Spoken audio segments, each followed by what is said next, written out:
안녕하세요. 저는 머핀의 이우정이라고 합니다. 오늘은 대표님과 이사님께서 해외 출장을 나가셨는데 해외 출장을 가실 때 제가 출장에 필요한 서류들과 비자, 항공권 준비해 드리고 있는데 그 과정을 한번 담아보려고 카메라를 켰습니다. 저도 아직 미숙하고 완벽하게 해내지는 못하지만 그래도 이 영상이 도움이 되길 바라며 준비해 보겠습니다. 화면을 함께 보실게요. 우선은 대표님께서 파키스탄에 먼저 출장을 가셨고 그 다음에 이제 인도로 이동을 하시는데 파키스탄과 인도 모두 비자가 필요합니다. 파키스탄이랑 인도는 조금 비자를 발급받는데 까다로운 국가 중에 하나예요. 왜냐면 다른 나라들 같은 경우에는 부모님의 성함, 출생지 같은 그런 개인적인 정보를 적어 놓진 않는데 파키스탄과 인도는 부모님의 성함과 출생 지역까지 모두 다 기재를 해야 합니다. 우선은 파키스탄은 이미 지나갔기 때문에 인도에 관해서만 설명을 해드릴게요. 우선 인도는 지금 현재 이비자를 받을 수가 있습니다. 저는 대부분 네이버 블로그나 네이버 카페를 통해서 정보들을 얻곤 하는데요. 인도 이비자 같은 경우에는 네이버나 다른 인터넷에 검색을 해보시면 정말 세세하고 자세하게 비자를 발급받을 수 있는 방법이 나와 있습니다. 인도의 비자는 30일 비자, 1년 비자, 5년 비자 이렇게 나뉘어져 있고요. 비즈니스 비자 같은 경우에는 조금 까다롭기 때문에 저희는 모두 여행 비자를 받았습니다. 비자는 여기 어플리케이션 먼저 들어가서 신청을 한 다음에 절차에 따라서 모두 정보를 기입하고 결제까지 마치면 대부분 48시간 이내에 등록한 이메일로 이 비자 승인 여부에 관련한 메일을 받을 수 있습니다. 저희는 이번에 아무 문제 없이 비자가 승인이 완료가 되었고요. 이렇게 대표님의 비자가, 이사님의 비자가 모두 발급이 되었습니다. 이 비자를 발급을 받으면은 이거를 꼭 인쇄를 해서 공항에서 체크인 할 때 꼭 제시를 해야 하고요. 제가 이때 비자를 결제할 때 혹시라도 승인 거절이 나면 환불이 되지 않기 때문에 이제 두 분의 비자 날짜를 조금 다르게 설정을 했어요. 이사님 같은 경우에 제가 1년, 대표님 같은 경우에는 5년의 비자를 신청을 했는데 인도 비자 같은 경우에는 1년에 총 180일 인도에 머물 수 있는 비자이고요. 한번 입국했을 때 최대 90일까지 머물 수 있습니다. 90일 이후에 다시 더 머물려는 계획이 생긴다면 이제 근방에 위치해 있는 다른 국가로 출국을 한 다음에 다시 인도로 입국을 해야 된다고 합니다. 이 비자를 출력해서 인도 공항에 도착을 하면 그 인도 공항 입국 심사 쪽에서 이 비자를 가진 사람들이 줄을 서는 라인에 줄을 서면 스티커 비자를 여권에 부착을 해줍니다. 이때 제일 확인을 많이 해야 되는 거는 이 비자 만료일을 신경을 많이 써야 되는데요. 이게 수기로 입력을 하다 보니까 너무 사람이 많은 경우에는 비자 만료일이 잘못 적히는 경우가 있습니다. 이런 거는 이 비자를 전달해 드리면서 대표님과 이사님께 주의사항에 대해서 설명을 드리면 되고요. 인도는 사실 도착해서 비자를 받는 도착 비자도 받을 수 있기는 한데 인도에서 일하시는 분들의 시간에 따라서 도착 비자를 받을 수 있기 때문에 그 시간에 맞춰서 가지 못하면 공항에 도착해서 도착 비자를 받을 때까지 꽤 오랜 시간 기다려야 되기 때문에 저희는 사전에 이 비자를 먼저 받았습니다. 어느 국가든 마찬가지로 사실 제일 좋은 거는 비자가 필요한 국가는 입국하기 2주 정도 전에는 꼭 비자를 발급을 받아야 됩니다. 너무 일찍 비자를 받을 경우에는 비자가 발급된 날부터 카운팅이 되는 비자가 있을 수도 있기 때문에 너무 일찍 비자를 신청하는 건 좋진 않고요. 최소 2주 정도에만 먼저 신청을 해주시면 아무 문제 없이 출국을 할 수 있습니다. 우선은 이 인도 비자를 받은 다음에 중요한 거는 바로 항공권이겠죠.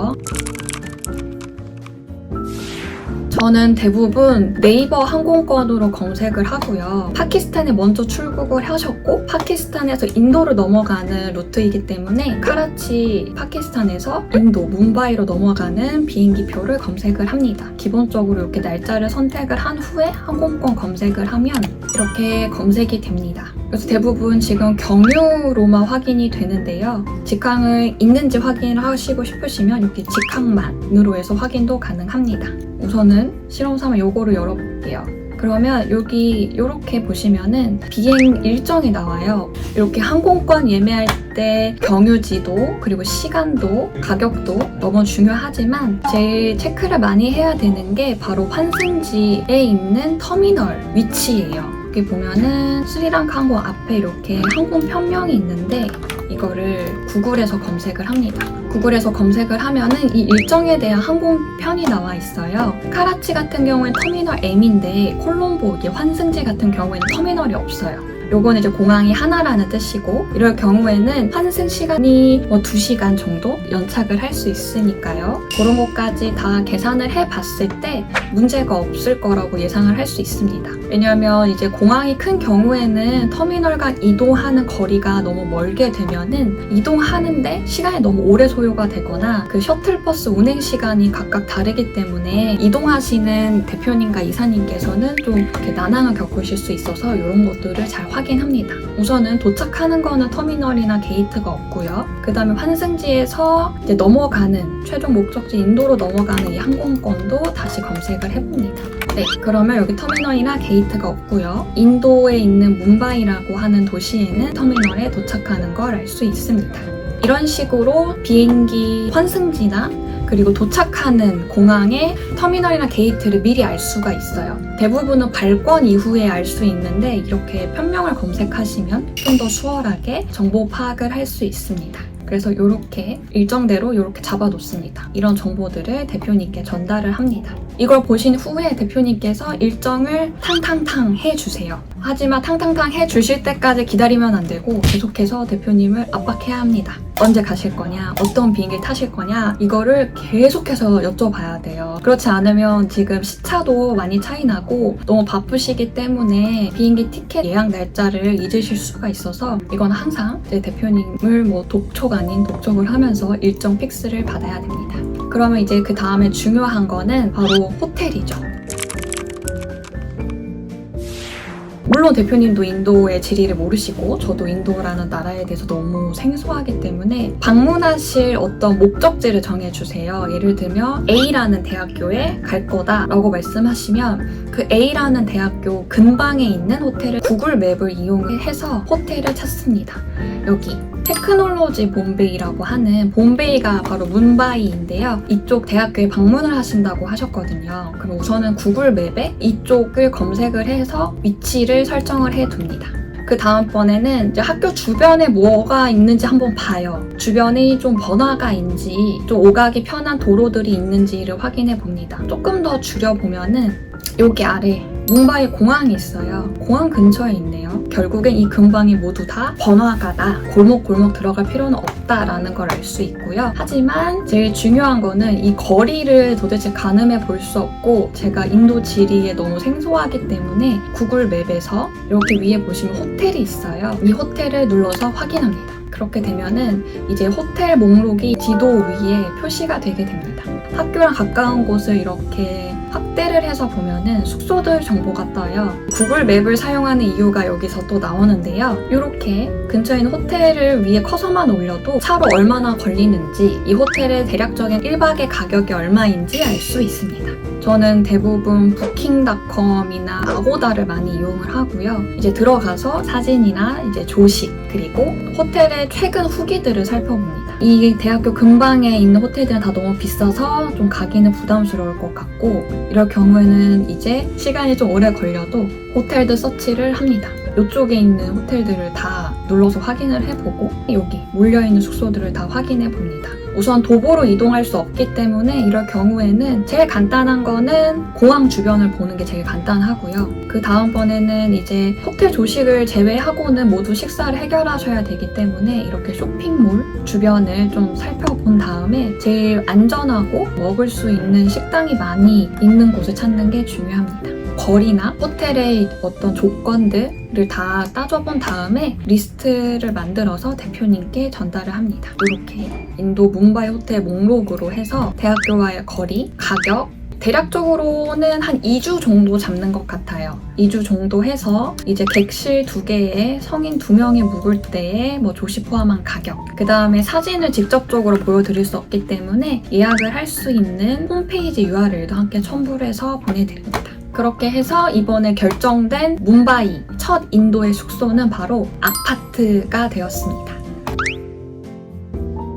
잠깐 현장에 대한 상황을 말씀을 드리자면 보시는 대로 굉장히 쾌적한 공간이고 차 대표가 혼자 일할 때 굉장히 효율을 높게 할 수 있는 그런 구성들이 굉장히 잘 갖춰져 있는 그런 사무실입니다. 보시면 이렇게 안정적으로 근무 환경을 구성해 놓고 열심히 일을 하고 있는 형태를 띠고 있습니다.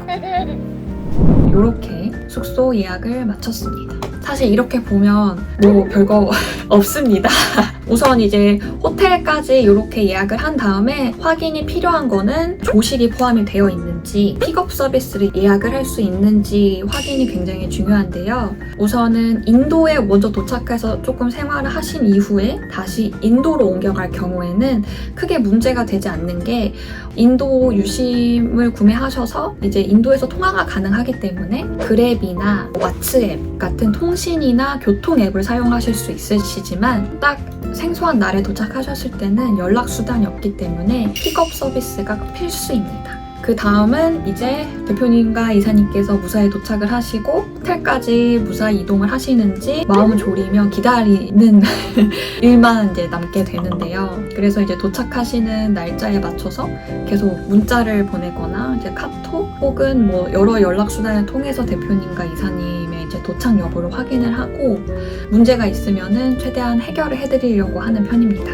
여기서 한 가지 팁이 있다면 인도나 파키스탄 같은 경우에는 왓츠앱이라고 하는 우리나라로 치면 카카오톡 같은 통신 어플을 씁니다. 그걸로 전화 통화도 모두 가능하고요. 그다음 메시지도 보낼 수 있기 때문에 이후에 뭐 파키스탄이나 이제 인도에 이제 가신다고 하면은 이제 뭐 메일이나 이런 걸로 소통하지 않고 왓츠앱으로 소통을 하게 될 것 같아요. 그러면 조금 더 간단하게 즉각적으로 소통을 할 수 있을 것 같습니다. 그러면 조금 지루하고 길었지만 나름 간단한 출장 준비 과정을 담아봤습니다. 그럼 여러분 안녕.